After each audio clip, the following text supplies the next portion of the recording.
ಪ್ರಭು ಯೇಸುವಿನಲ್ಲಿ ಅನುಗ್ರಹಿತರಾದ ಪ್ರಿಯರೇ, ನಿಯೋಗ ಪ್ರಾರ್ಥನೆಯ 7ನೆಯ ದಿನವಾಗಿದೆ. ಒಂದೊಂದು ದಿನವೂ ಒಂದೊಂದು ಸಮಯವೂ ಸರ್ವಶಕ್ತರಾದ ದೇವರಿಂದ ನಾವು ಅನುಗ್ರಹಿಸಲ್ಪಡುತ್ತಿದ್ದೇವೆ. ಪ್ರಥಮ ನಿಮಿಷ ಎಲ್ಲರಿಗಾಗಿ ಪ್ರಾರ್ಥಿಸುತ್ತೇನೆ. ಒಬ್ಬೊಬ್ಬರ ನಿಯೋಗದ ಮೇಲೆಯೂ ಪ್ರಾರ್ಥನೆಯ ಮೇಲೆಯೂ ನಿಮ್ಮ ಅನುಗ್ರಹವು ಪ್ರಕಟವಾಗಲಿ. ಪ್ರಾರ್ಥಿಸುವ ಈ ಸಮಯ ನಮ್ಮ ಕುಟುಂಬದ ಒಳಗೆ ದೇವರ ಕಾರ್ಯವನ್ನು ಕಾಣುವಂತಾಗಲಿ. ಹಲ್ಲೆಲೂಯಾ. ಕೃತಜ್ಞತೆಯಿಂದ ಪ್ರಾರ್ಥಿಸುತ್ತೇನೆ. ಇಂದು ವಾಕ್ಯ ಆಲಿಸುವಾಗ ಪ್ರತ್ಯೇಕವಾಗಿ ಹಣಕಾಸಿನ ಸಮಸ್ಯೆಯಿಂದ ನರಳುತ್ತಿರುವ ಎಲ್ಲರಿಗಾಗಿ, ಇದರಿಂದ ನೋವನ್ನು ಅನುಭವಿಸುವ ಅನೇಕರಿದ್ದಾರೆ. ಹಣಕಾಸು ಇದು ದೇವರ ಅನುಗ್ರಹವಾಗಿದೆ. ಬಹಳ ಸಂಪತ್ತು ಉಂಟಾಗುವುದು, ಒಂದು ಮನೆ ಕಟ್ಟುವುದು ಅದೊಂದು ದೈವಾನುಗ್ರಹವಾಗಿದೆ. ಸಂತೋಷ, ಶಾಂತಿ, ಸಮಾಧಾನ ಲಭಿಸುವುದು ದೇವರಿಂದ ಆಗಿದೆ. ದೇವರು ನೀಡುವಾಗ ಆಗಿದೆ. ಆ ವ್ಯಕ್ತಿ ಸಂಪತ್ತಿನ ವಿಷಯದಲ್ಲಿ ಅನುಗ್ರಹಿಸಲ್ಪಡುವುದು ಇದೊಂದು ದೇವರ ಕೃಪೆಯಾಗಿದೆ. ಉಪದೇಶಕ 5ನೇ ಅಧ್ಯಾಯ 19ನೇ ವಾಕ್ಯವನ್ನು ಆಲಿಸೋಣ. ದೇವರು ಯಾರಿಗಾದರೂ ಆಸ್ತಿಪಾಸ್ತಿಯನ್ನು ದಯಪಾಲಿಸಿ ಅದನ್ನು ಅನುಭವಿಸುವ, ಪಾಲಿಗೆ ಬಂದುದನ್ನು ಸವಿಯುವ, ಶ್ರಮದಲ್ಲೂ ಸಂತೋಷ ಪಡುವ ಶಕ್ತಿಯನ್ನು ಕೊಟ್ಟಿದ್ದರೆ ಅದು ಅವನ ಭಾಗ್ಯ. ಅದು ದೇವರ ಅನುಗ್ರಹವೇ ಸರಿ.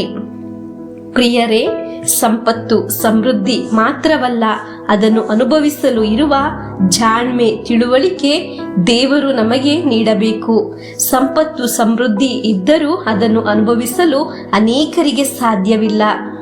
ಒಂದು ದಿನ ಸಮಾಧಾನವಿದ್ದರೆ ಮಾರನೇ ದಿನ ಜಗಳ, ಸಮಸ್ಯೆಗಳು ಆಗಿರುತ್ತದೆ.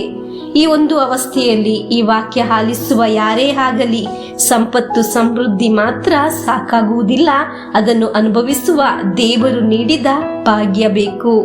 ಇಂದು ನಾವು ಪ್ರಾರ್ಥಿಸುವಾಗ ಹೇಗೆಲ್ಲ ಸಂಪತ್ತು ಉಂಟಾಗಲಿ ಎಂದು ಅಲ್ಲ, ಅದನ್ನು ಅನುಭವಿಸಲು ಬೇಕಾದ ಜಾಣ್ಮೆ, ತಿಳುವಳಿಕೆ ನೀಡಿ ನಮಗೆ ಎಂದು ಪ್ರಾರ್ಥಿಸಬೇಕು.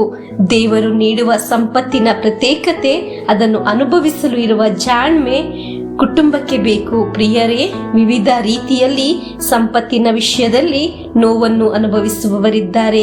ಕೆಲವು ವ್ಯಕ್ತಿಗಳಿಗೆ ಎಷ್ಟು ಸಿಕ್ಕಿದರೂ ಸಾಲುವುದಿಲ್ಲ. ಕೆಲವರು ಹಣಕಾಸನ್ನು ಉಪಯೋಗಿಸಲು ಗೊತ್ತಿರುವುದಿಲ್ಲ. ಕೆಲವರು ಅದನ್ನು ನಾಶ ಮಾಡಿಬಿಡುತ್ತಾರೆ. ಹಣಕಾಸಿನ ವಿಷಯದಲ್ಲಿ ಸರಿಯಾಗಿ ಪ್ರಾರ್ಥಿಸಬೇಕು. ಅದನ್ನು ಅನುಭವಿಸಲು ಬೇಕಾದ ಜಾಣ್ಮೆ, ಬುದ್ಧಿ ದೇವರಿಂದ ಕೇಳಿ ಪಡೆಯಬೇಕು.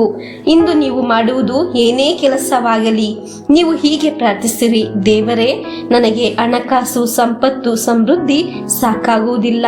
ಅದನ್ನು ಅನುಭವಿಸಲು ಬೇಕಾದ, ಉಪಯೋಗಿಸಲು ಬೇಕಾದ ಜಾಣ್ಮೆ ನನಗೂ, ನನ್ನ ಕುಟುಂಬಕ್ಕೂ, ನನ್ನ ತಲೆಮಾರಿಗೂ ನೀಡಿರಿ ಎಂದು ಪ್ರಾರ್ಥಿಸಬೇಕು.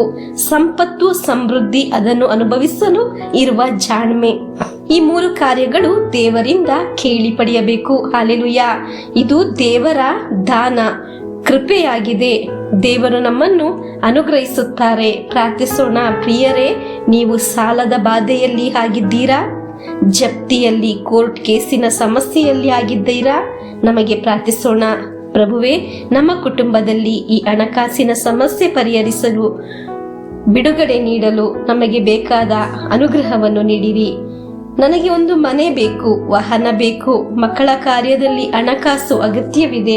ಹೀಗೆ ಅನೇಕ ಕಾರ್ಯಗಳಿದೆ. ಅದಲ್ಲೆಲ್ಲ ಇಂದು ಪ್ರಾರ್ಥನೆಯಲ್ಲಿ ದೇವರ ಕರಗಳಲ್ಲಿ ನೀಡುವ. ಇಂದು ಈ ವಿಷಯದಲ್ಲಿ, ನಿಯೋಗದಲ್ಲಿ ಈ ವಾಕ್ಯದೊಂದಿಗೆ ಸೇರಿಸಿ ಪ್ರಾರ್ಥಿಸುವ. ಇದು ನಡೆಯಲು ಸಾಧ್ಯವಿಲ್ಲ ಎಂದು ಯೋಚಿಸುವ ಯಾವುದೇ ಕಾರ್ಯವಾದರೂ ವಿಶ್ವಾಸದಿಂದ ವಾಕ್ಯದೊಂದಿಗೆ ಸೇರಿಸಿ ಇಟ್ಟು ಪ್ರಾರ್ಥಿಸುವ. ಹಲ್ಲೆಲೂಯಾ. ಆ ವಿಷಯದಲ್ಲಿ ಸಾಧಿಸಿದ ಸಾಕ್ಷಿ ಇದೆ ಈ ಧ್ಯಾನ ಮಂದಿರದಲ್ಲಿ. ಈ ನಿಯೋಗ ಪ್ರಾರ್ಥನೆಯಲ್ಲಿ ನಮಗೆ ದೇವರು ಅದ್ಭುತವನ್ನು ಮಾಡುತ್ತಾರೆ. ಪ್ರಿಯರೇ, ನಿಯೋಗ ಪ್ರಾರ್ಥನೆಯನ್ನು 33 ಸಾರಿ ಹೇಳಿ ಪ್ರಾರ್ಥಿಸುವ. ಇಂದು ಆಲಿಸಿದ ವಾಕ್ಯದೊಂದಿಗೆ ಪ್ರಭುವಿನ ಆಶೀರ್ವಾದವನ್ನು ಸ್ವೀಕರಿಸೋಣ. ನಮ್ಮ ಪ್ರಭು ಯೇಸು ಕ್ರಿಸ್ತರ ವರಪ್ರಸಾದವು, ದೇವರ ಪ್ರೀತಿಯು, ಪವಿತ್ರಾತ್ಮರ ಅನ್ಯೋನ್ಯತೆಯು ನಮ್ಮೊಡನೆ ಇರಲಿ. ರೋಗಗಳಿಂದ, ಅಪಘಾತದಿಂದ, ದುರ್ಮರಣದಿಂದ, ಅಗಾಲಿದ ಮರಣದಿಂದ, ಅಸೂಯೆಯಿಂದ, ವಂದನೆಯಿಂದೆಲ್ಲ ದೇವರು ನಮ್ಮನ್ನು ಸಂರಕ್ಷಿಸಲಿ. ಹಾಲೆಲೂಯಾ. ಆಮೇನ್.